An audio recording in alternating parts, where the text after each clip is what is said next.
The war had ended, but the silence that followed carried a tension no one could ignore.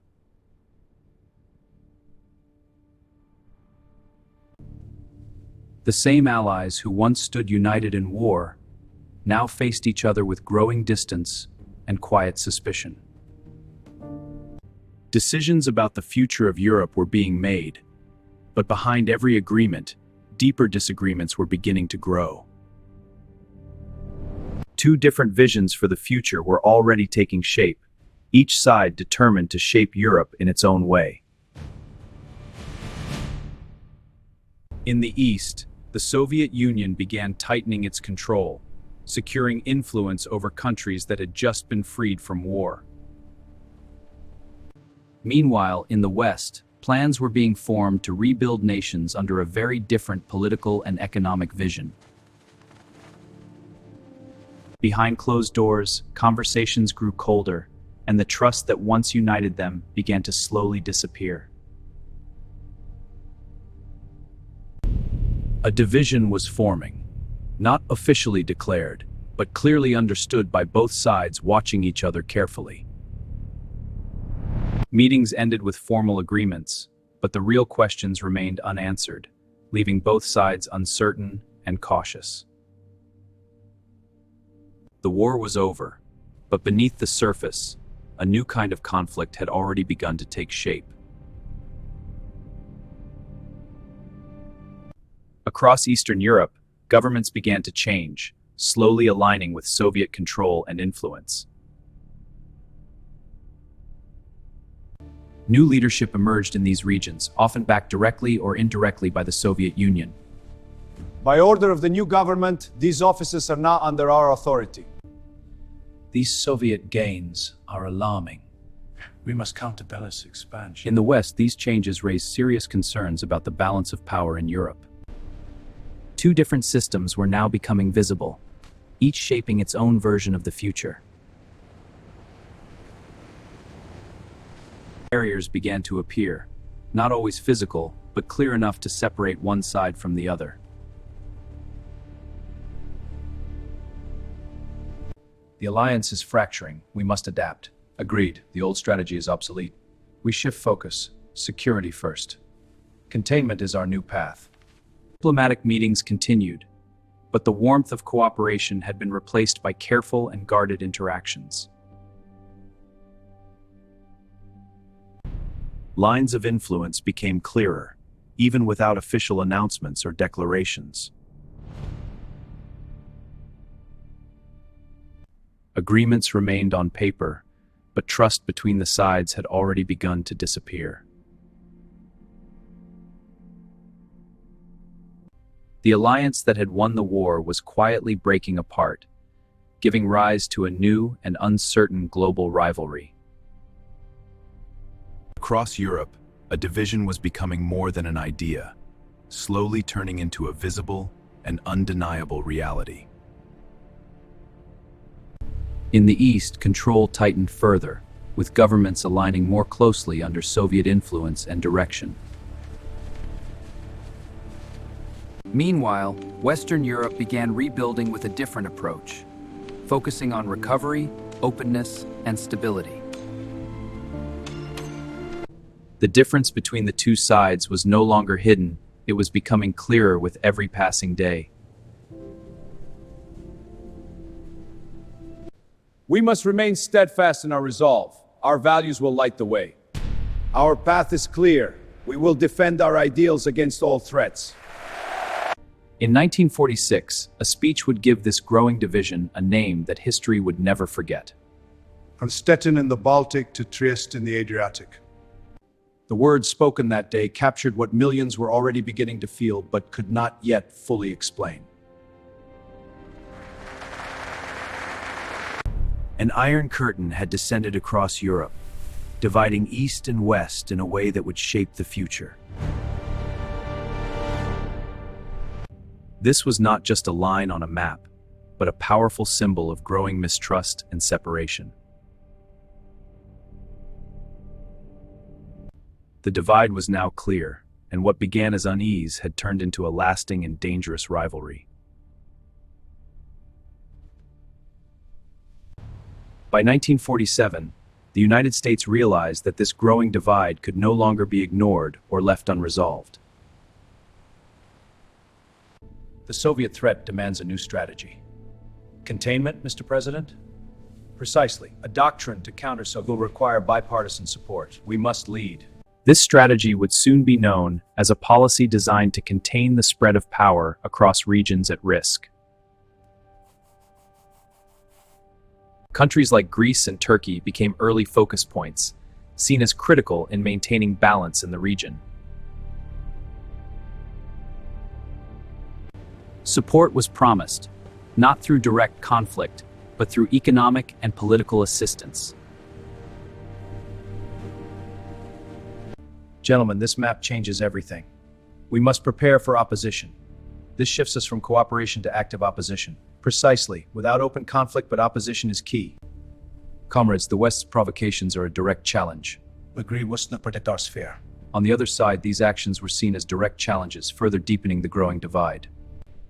Each move by one side was now carefully watched and often matched by a response from the other. The world was no longer fluid, but slowly dividing into fixed spheres of influence that would shape global politics. What had begun as mistrust had now turned into policy, setting the stage for a long and complex global confrontation. Even after the war, much of Europe remained devastated, struggling to rebuild both its cities and its future. The United States saw an opportunity, not just to rebuild Europe, but to shape its future direction. This plan will stabilize their economies and secure our interests, a bold strategy. A massive economic aid program was introduced, aimed at rebuilding Western Europe's economies.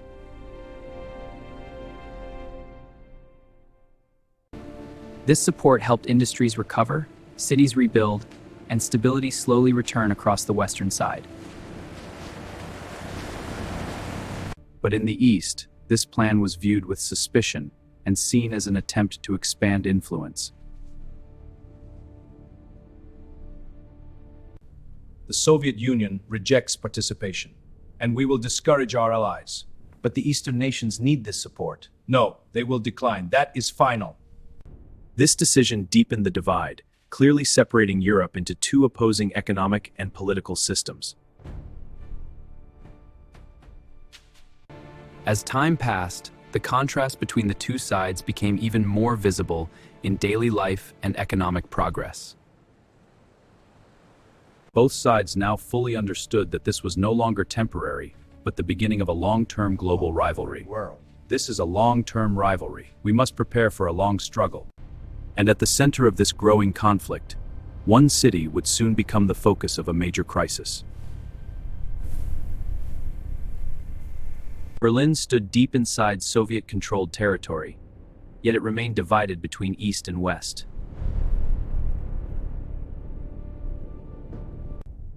This unique situation made the city one of the most sensitive and strategic points in the emerging conflict.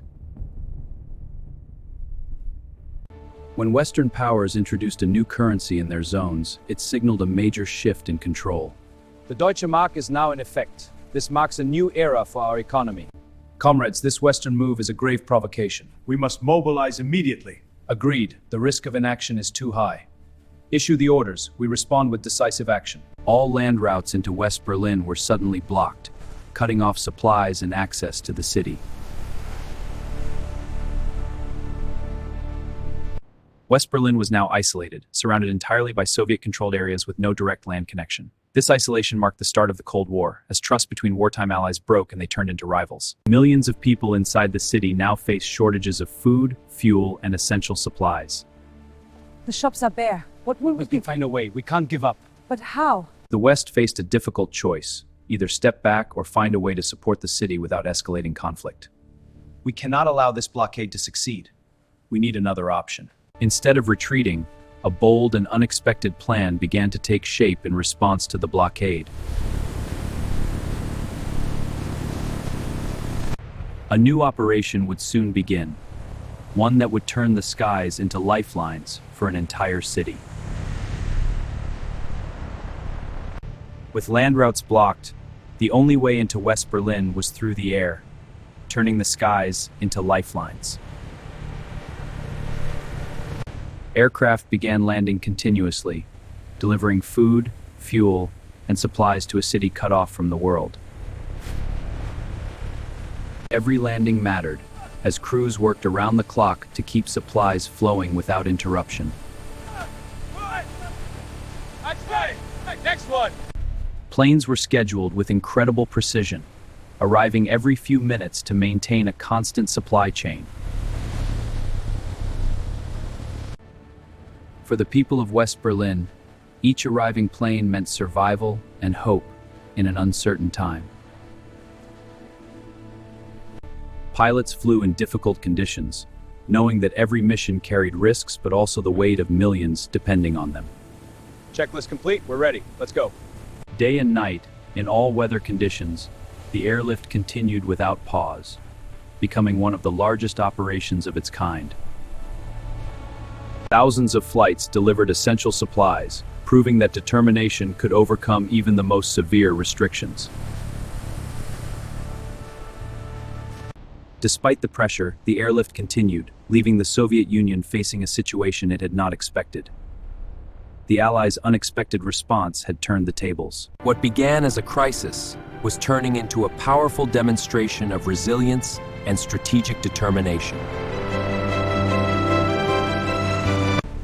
As weeks turned into months, the airlift continued with unwavering consistency, proving its strength and endurance. The blockade had not achieved its goal, and pressure began to shift back toward those who had initiated it. The plan fails. The Allies turn rivals. Despite the pressure, the people of West Berlin endured, supported by a constant flow of supplies from the air. Eventually, the blockade was lifted, restoring access and marking the end of this intense standoff. Even after the blockade ended, the airlift continued briefly, ensuring stability before returning to normal routes. Germany itself was now divided into two separate states, each aligned with opposing sides of the growing conflict. This division soon expanded beyond Germany, as alliances began forming across the world. Western nations came together to form a collective defense system, strengthening their position against potential threats. In response, the Eastern Bloc strengthened its own system, creating a balance of power that defined the era. The world was now clearly divided into two powerful sides, each watching the other closely.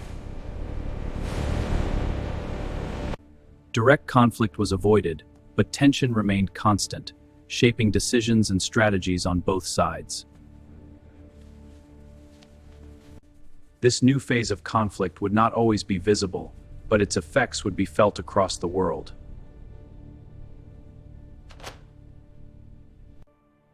From Europe to other regions, this rivalry began shaping global events in ways that would last for decades.